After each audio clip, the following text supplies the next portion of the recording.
Hello and welcome back to the second installment of annual drysuit dive at Mermet. Like the last time, pay no attention to those dates. This happened on May 10th of 2025. Kind of misleading. All the trees were growing leaves, but the water was still chilly. As you can see, 48.2 degrees. That is nothing to sneeze at. I don't know. What do you do when it's cold underwater? How you wouldn't be sneezing. Anyway, let's just get on with it. Ready? Going down. Time to sink. Is that what I said? Yeah, Terry, I do have a complaint. You said in the first dive we weren't getting cold, we weren't getting deep, and we went to the train car, which is like one of the coldest parts in the whole quarry, so not sure what that was about. Where are we? I thought this was a wall dive and I see a platform. Oh, we probably dropped on the platform and went to the wall. Unless I've copied the wrong videos and this is just a duplicate of the first dive. Which, I don't think it is, because I remember seeing the gator on the platform and now I'm looking at the pirate ship, so. And the golf club is in a different place. This is indeed fresh content. Enjoy it. What's happening? What are we doing, Terry? I don't know what I'm doing. Probably lamenting the fact that I'm wearing a dry suit instead of a wetsuit, but man, when it's that cold, 50 degrees is about my limit in a wetsuit. Anything colder than that, even 50 itself, I can only stay there about, I don't know, 5 minutes maybe before I start getting uncomfortable. I'm not sure what Terry's doing here. Just getting situated, I guess. Yeah, you see that? So here's my dream. Let me tell you my dream. My dream is to have a pony bottle like he's got, except put it on the other side of the main tank. Have that octo running over my left shoulder to a necklace, and to keep both my primary and secondary stages connected to my main tank. So I actually would have 3... Hey, fishing. These fish are very curious, man. It's funny. They'll swim right up on you. They'll even nip at you. I don't know what kind of fish that is. Is that a bluegill? I don't know my fish. But I do know these fish are very accustomed to divers, and they will nip at you, and they've even drawn blood from my tried and true lifelong dive instructor, Jim. I was here one year, and he's like, man, fish nipped me on the ear, and I looked at it, and there was some blood. You know, not a lot. I'm not talking piranha massacre style, but not something you'd expect from, oh, there's a golf club. There must be 2 golf clubs. Yeah, it's a putter. Alright, the other one was a wedge or 7-iron or something. Man, I've thought about donating something to this, I mean, look at this video camera. That thing is old, baby. I mean, what is that, like mid-80s old? That thing took full-size VHS tapes. I'm getting old, but man, even back when I was growing up, the video cameras that were available were not using full-size VHS. They were doing little mini 8mm somethings. Before everything got digital, baby. Imagine my little GoPro. Incredible. Tiny little box, 256 gigabyte chip in there. I can record for days. Days and days. And I do, and y'all love it. All my subs, you're welcome.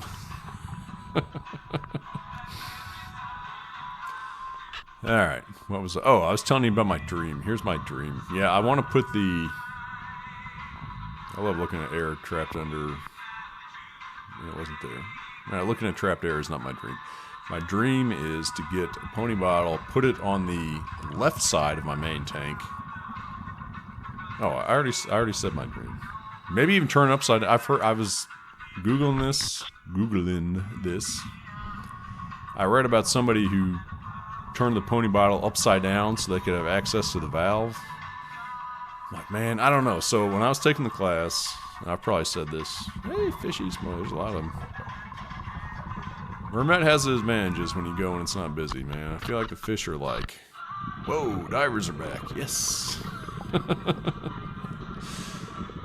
Yeah, this is a pretty uneventful wall dive. If you wanted to turn it off right now, I wouldn't blame you.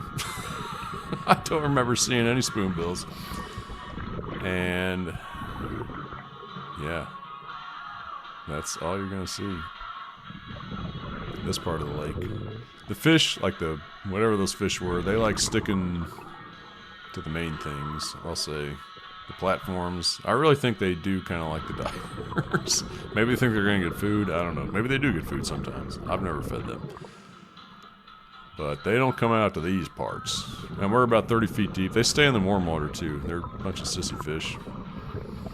Although that begs the question, because in the winter the lake turns over. I wonder if they go deep to stay warm. I don't know. I don't know what they do. I've never dove here in like winter, you know, like January. Like they have a polar plunge on January 1st.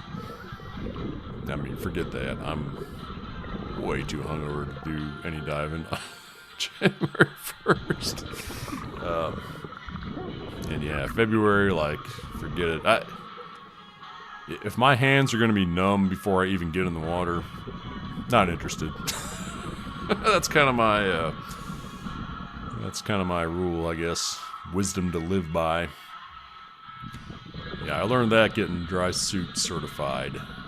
I did that in February, and it was freaking miserable. Yeah, the water was probably warmer than the air.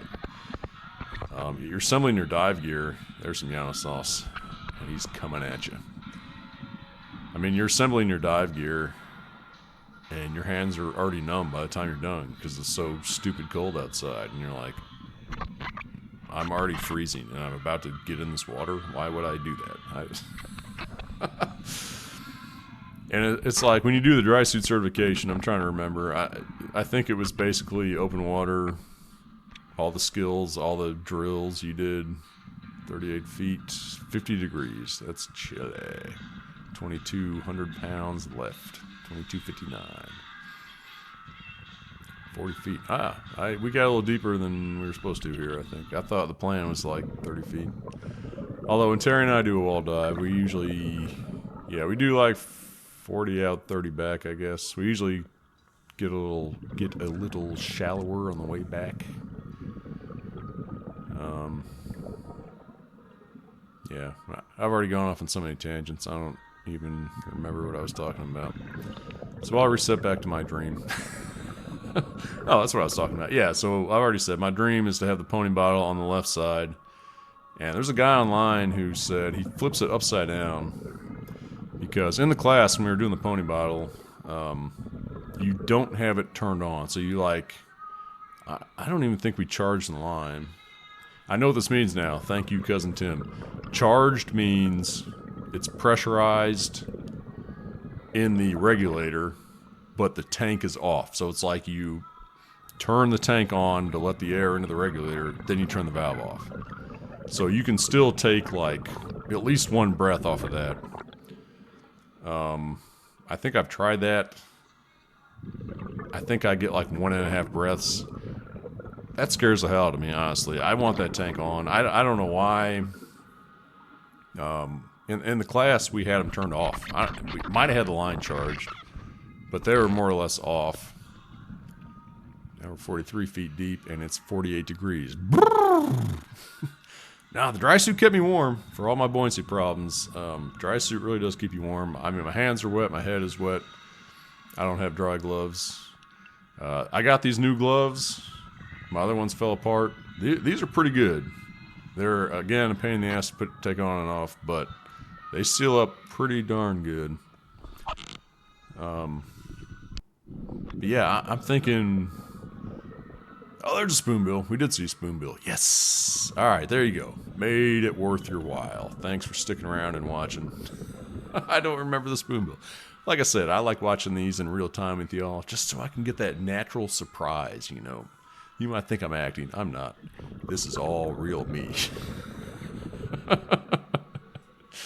Yes, spoonbill. I forgot about that spoonbill. That's a big one, too. Look at that. That thing's probably 4 feet long at least. They get big. It's like staring at a dinosaur. Those things just look like they're 200 million years old. But yeah, back to the pony bottle. So I feel like I want that thing on all the time. Like if I'm seriously in need of air, if I'm diving by myself and something catastrophic happens, 45, man, I don't remember getting this deep. 47 degrees. Woo!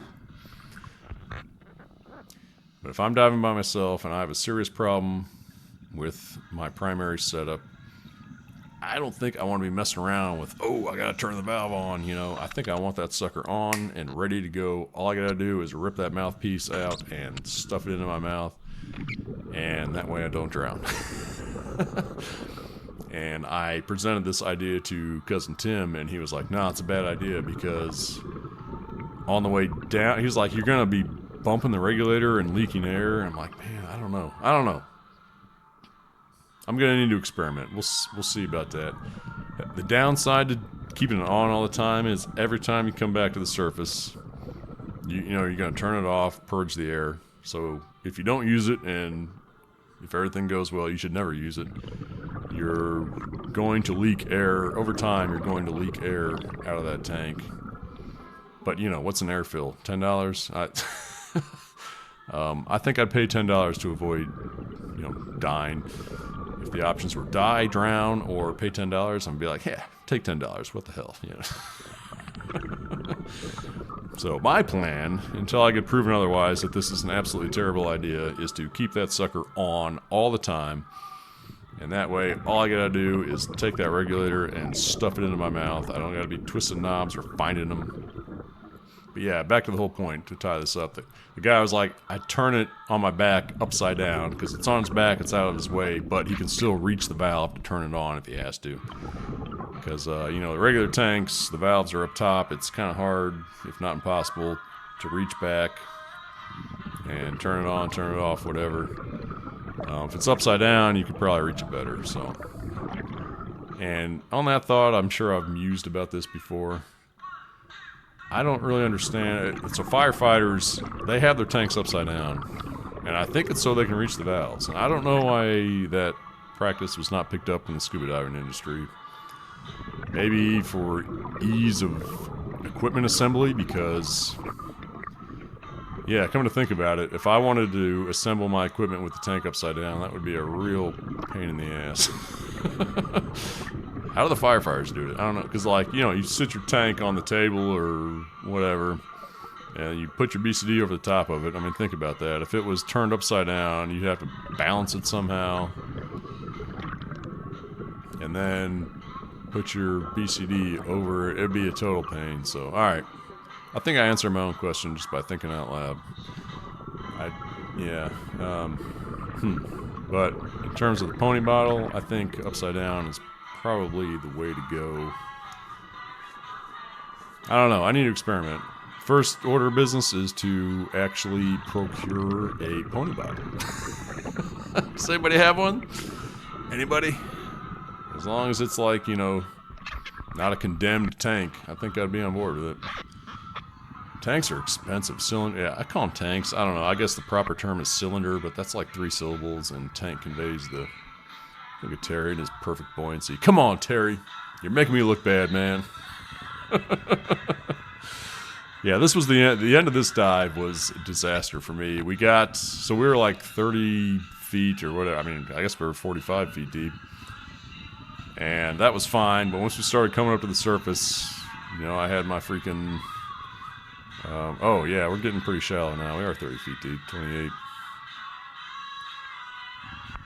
You know, I had aluminum tanks, so aluminum tanks, they become... You start the dive, negative buoyancy, and I think by the end, they're positive buoyancy. And so that was not helping matters. And I guess I got some air trapped in my legs. Yeah, I was literally hanging onto the platform, handstand position, to prevent myself from floating to the surface. That was... I've never actually had that problem before. I mean, it probably would have been fine, but this was safety stop territory, you know, so I was hanging on to the 15 or 20 foot platform, however deep it is, and feet up. Poor Terry, he knew immediately what was wrong. He came over, helped me get my feet down. I guess I didn't even try that hard. Honestly, I was just chilling. I was like, whatever. This is where I'm at right now in my life. So I probably should have tried harder to, like, right myself, you know, but, like, I don't know. You're supposed to do a somersault, and we were only 15 feet deep. I figured if I messed with it, I was just going to screw it up, and I would have been at the surface anyway. And, Terry, tried and true Terry, came over, and, he kind of grabbed my feet and pulled them down, and he helped me right myself. But I was still underweighted. Even when my legs weren't, you know, sticking in the air, I was still floating hard to the surface. Yeah, I really suck at a dry suit. That's that's the problem. Oh, this is it. Thanks for watching. I'll see y'all next time.